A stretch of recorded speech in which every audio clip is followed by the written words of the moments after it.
Hey guys, welcome to KC Garage. Today what we are going to do is we are going to replace the air intake in my Tiburon. So we have the stock air intake box right here. What we're going to go ahead and be installing is a cold air intake. So I've got my filter in here. I've got all of the components that I need to fit it in there.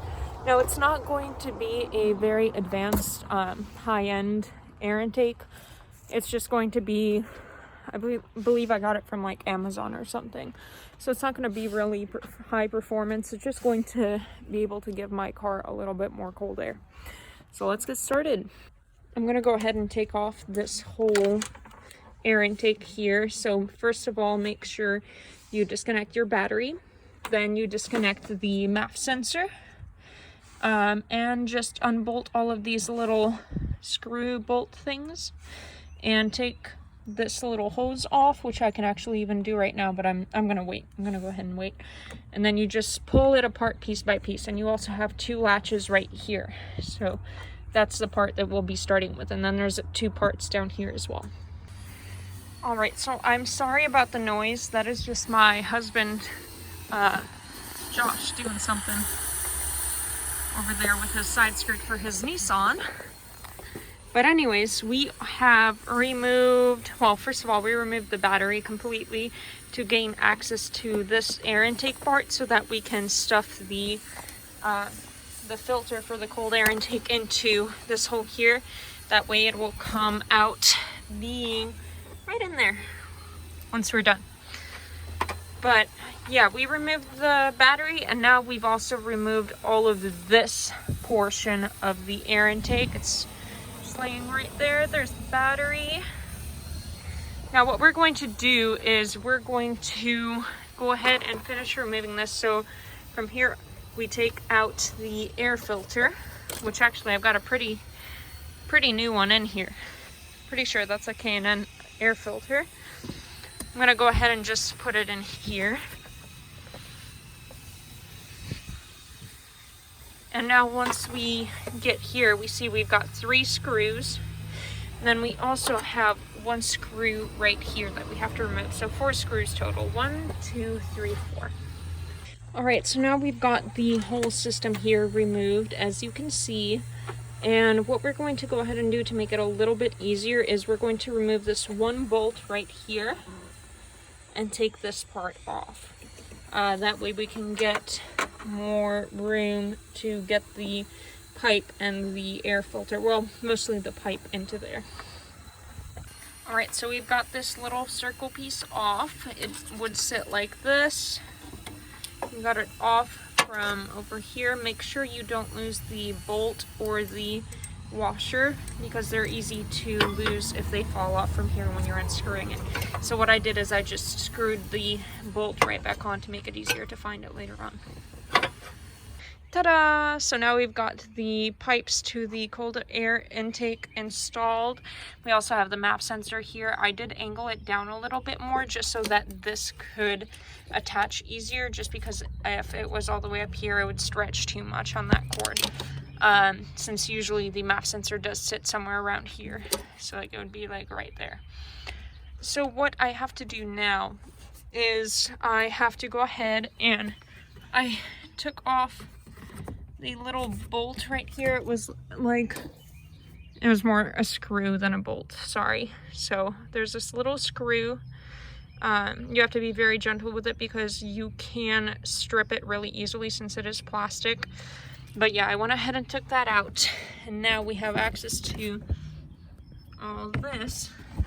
And let me see if I can, yep, there's that tube that we are going to be putting our air filter to. You can see it all the way down in there. That's what we're seeing right there. So let's go ahead and put it in.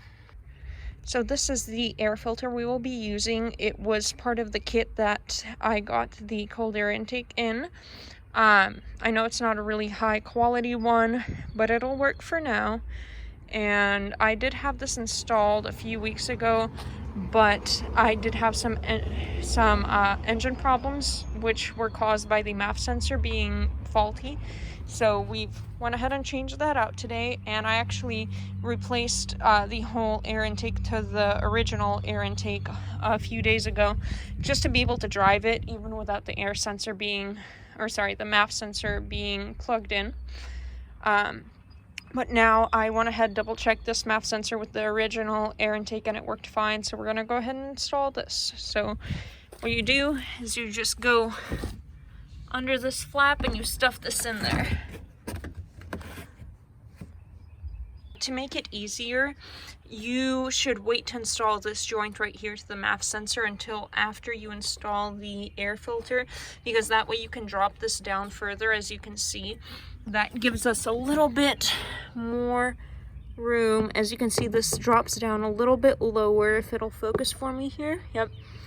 So we can actually access that bolt right there much easier.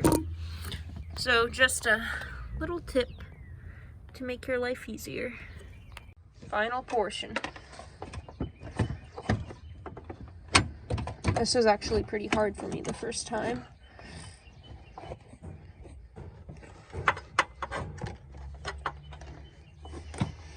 In my opinion, this is like the hardest part, is getting this little joint right here to fit.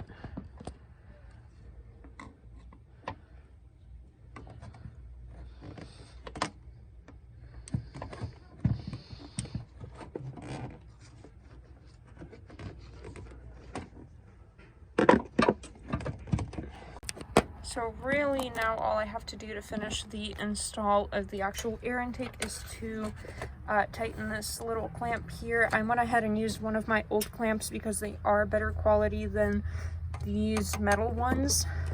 They're much easier to work with. Yes, I know they don't look as good, but they are much longer lasting, I would say. These break really easily. If there's any gaps at all over here or anywhere really where you can tell, try to make sure there's not any gaps, because that can give you airflow leaks. So now I'm gonna go ahead and put this hose on, for which I will actually need some tools. I'm going to need some electric tape and a ziplock. No, what are those called? Zip ties. Zip tie, that's what I need. So I will be back with that. My husband's little project over here in the garage. How's it going, baby? Oh, you blocked me out. Okay. Let's try this way. Say hello to the people on camera. This is going on KC Garage. Dang, you're doing good. Look at the body master in progress. I don't think that's what they call people who work on on car bodies, but do we have any electrical tape? There should be some in the toolbox. Okay. And what about zip ties? Zip ties? I don't. Back of the car. Back of the car. Okay. Well, good luck with this. It's looking good. Interesting. Smells funky. Don't get too happy in here.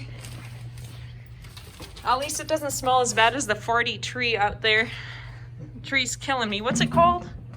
Baby's breath. It smells like baby farts. I have a sensitive nose, so this tree is killing me out here. It smells terrible. All right. Oh, I totally forgot to grab everything I just needed, so let's try this one more time. We need zip ties. Here we go. We've got some zip ties under the car. Don't ask why. And now there should, oh, that smells hitting me again. There should be some electrical tape in here somewhere.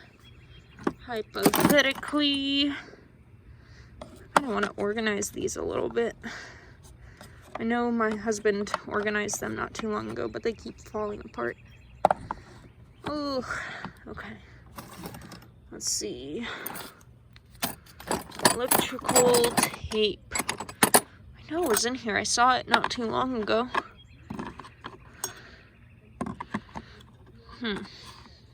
I'll get back to you once I find it. Oh, geez. Okay, maybe not. Maybe I don't need to. Yeah, it looks like I don't need to. All I need to do is zip tie it. I don't know how that happened. I could have swore this was too small last time. Okay, well, I guess all we need is a zip tie. One zip tie. And let's see, I'm going to need 2 hands for this. All right, so we managed to get the zip tie on. I'm gonna go ahead and snap off the excess. I got it cut. I needed to use both hands. Yes, I'm weak, it's okay.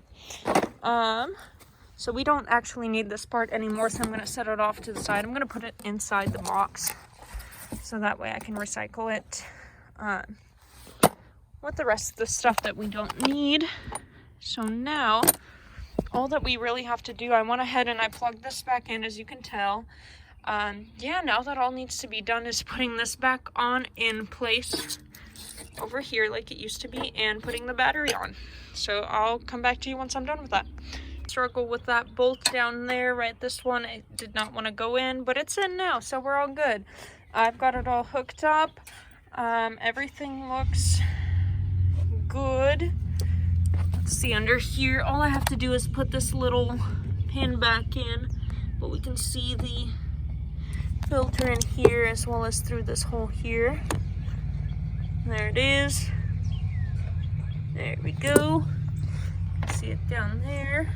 And I did have to modify this hole a little bit. It's not really cleanly done, as you can tell, but we did have to make it a little bit bigger for the pipe to actually fit, because as you see, this part was a little too far out from here. If it bent a little bit earlier, it would have made it all right. But anyways, one suggestion that I have not done yet is putting some kind of protectant around this portion here. Basically anything that might touch metal over here, I would put protectant over. Anything like cloth, foam, anything like that will help out. And then also, let's see, there was one place that it seemed to be rubbing. Basically any place that it seems like it's rubbing. Oh, it used to be close to rubbing here, but it's not close enough. It's not actually rubbing, but when it jiggles around, it could easily wear down the pipes. But yeah, that is the finished product there, as you can see. And let me go ahead and start it up for you. All right, let's see what she'll do.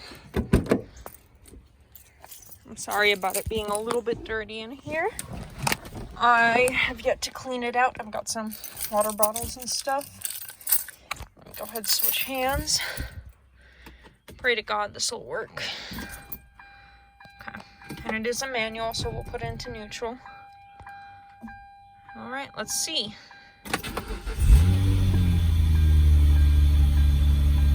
Oh, that was weird.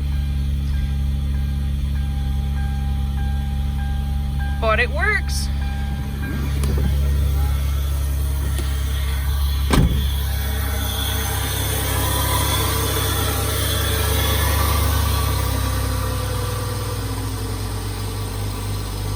That seems to work fine.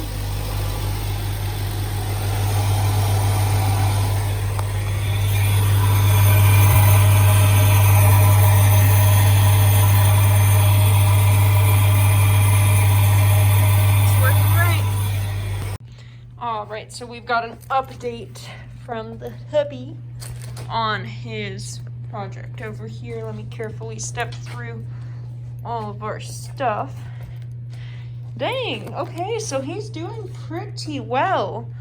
I'm impressed. This is his first, well, I guess this is technically his second. His first is over there.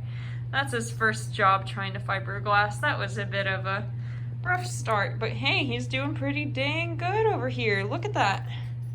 He was trying to fix the side skirt over here because it was torn off. This whole piece was missing over from here down. He had to refabricate all of this, which I think he did an amazing job doing. Of course, this is not the finished product. This is going to be the mold for it, I believe, and then he's going to redo all of it. But as you can see, he started sanding down all of the scrapes on the sides and whatnot. But yeah, everything down from here was completely missing. So he did get these side skirts over here. Here's a closer look at that front bumper that he tried to do. But these are the side skirts and they did not fit. So I'm explaining what you're doing. Side skirts didn't fit. What would happen if you tried to squeeze them on? Just squish them on there, right? Mm-hmm. But yeah, so that's the update on that. Alright, you guys, so it is now getting dark outside. As you can tell, there's the sunset. There's the stinky tree that has been giving me grief this whole time. And we are done with our little project for today. I'm going to go ahead and lock up the car. But yeah, it runs fine. I haven't done a test run on it yet. I will most likely do a test run on it tomorrow just to see if it runs okay and possibly do a video for you guys to show you how it performs with the cold air intake. And let me go ahead and take a few shots of the actual car. But thanks so much for watching. See you on the next episode of KC Garage.